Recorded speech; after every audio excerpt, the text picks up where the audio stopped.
Welcome to Bubba on Bitcoin. We know runes can be a little confusing, so here's a breakdown. Runes is a new protocol which was introduced by Casey Rodamore, which went live during the halving event. Remember Ordinal's NFTs? Yeah, it's by the same founder.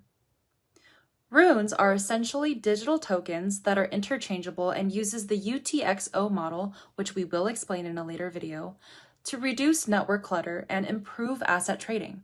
But let's keep it simple for now. Let's go over some terms you need to know to better understand the world of runes. If you're watching this video, you're still super early. Etching. Etching is basically how a rune comes into existence. Once set, these properties are immutable. Sats are basically pricing units for Bitcoin. Premine.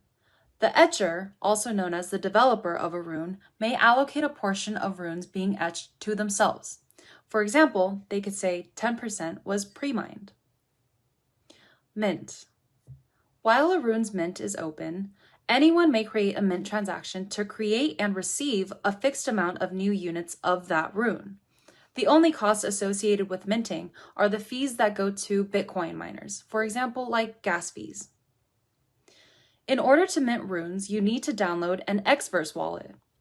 After you load it up with Bitcoin, you can head over to Luminex to mint runes right now.